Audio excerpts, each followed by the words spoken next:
शंभू राजांचा दरारा, तरी झुकला नाही कधी तो माझ्या शंभू राजांचा दरारा. सन्मान्य व्यासपीठावरील सन्मान्य आणि आज येथे बलिदान मासाच्या निमित्ताने जमलेल्या सर्व तमाम देशप्रिय आणि शंभू बांधवांनो, आज आपण ज्या कालखंडाचे स्मरण करत आहोत तो कालखंड म्हणजे महाराष्ट्राच्या इतिहासातील सर्वात कठीण पण तितकाच स्वाभिमानी काळ, बलिदान मास. बलिदान मास हा केवळ 30 किंवा 40 दिवसांचा काळ नाही, तर हा काळ आहे एका राजाच्या धैर्याचा, एका पुत्राच्या पितृभक्तीचा आणि योद्ध्याच्या अढळ राष्ट्रप्रेमाचा. फेब्रुवारी 1689 चा तो काळ. संगमेश्वराच्या भूमीत कपटाने माझ्या राजाला कैद केले गेले. ज्या शंभू राजांनी उभ्या आयुष्यात 120 युद्ध लढली आणि त्यात एकही युद्ध हरले नाही, त्या वाघाला जंजीरांनी जखडले गेले.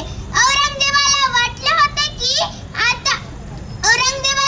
होते की संभाजीला कैद केले की मराठ्यांचे स्वराज्य पत्त्याच्या बंगल्यासारखे कोसेल, पण त्याला कुठे ठाऊक होते की तो एका शरीराला कैद करत आहे आणि त्या शरीरात धडकणारे काळीज हे साक्षात छत्रपती शिवाजी महाराजांच्या विचारांचेच आहे. बहादूरगडाच्या छावणीत शंभूराजांना विदूषकाचे कपडे घालून त्यांची धिंड काढण्यात आली. अपमान झाला, उपहास झाला, तरी राजाच्या डोळ्यातील तेज तसुभरही कमी आले नाही. औरंगजेबाने पुढे येऊन गर्जना केली की संभाजी, तू 3 अटी मान्य कर, मी तुझे स्वराज्य परत देईन, तुझा खजिना दे, तुझे किल्ले दे आणि तू तुझा स्वधर्म बदल.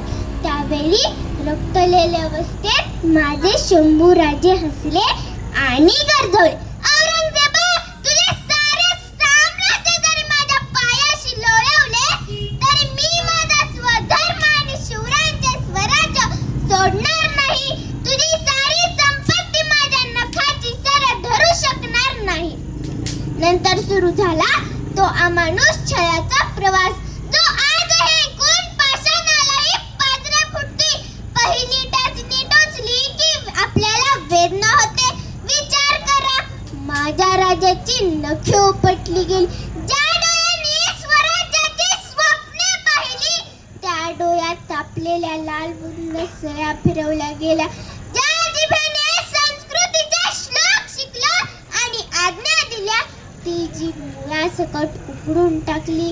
अंगाची कातडी सोलून त्यात मीठ भरले गेले. 1 दिवस नाही, 2 दिवस नाही, तब्बल 40 दिवस हा अमानुष छळ माझ्या राजानं सहन केला आणि या 40 दिवसात माझ्या राजाच्या मुखातून एक आहा किंवा किंकाळी बाहेर पडली नाही.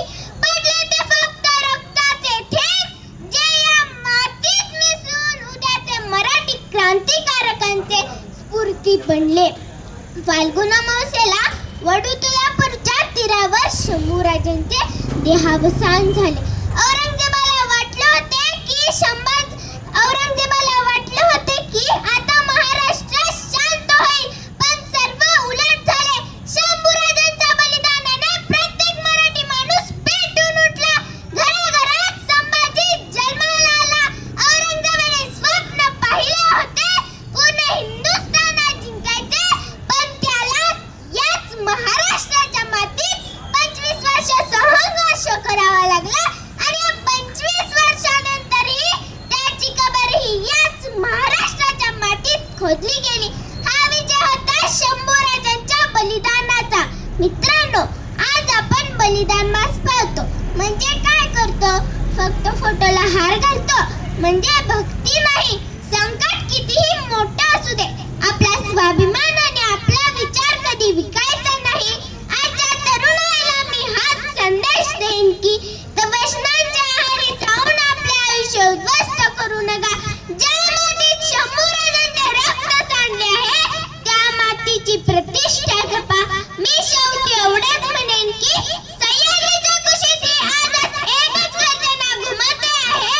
शंभूराजांची रक्ताची धार अंगात सळसळते आहे. जो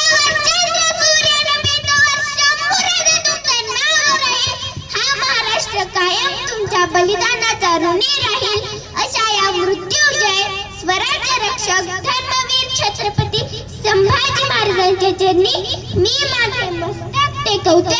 जय जिजाऊ, जय शिवराय, जय शंभू राजेश्वर, धर्मवीर छत्रपती संभाजी महाराज की.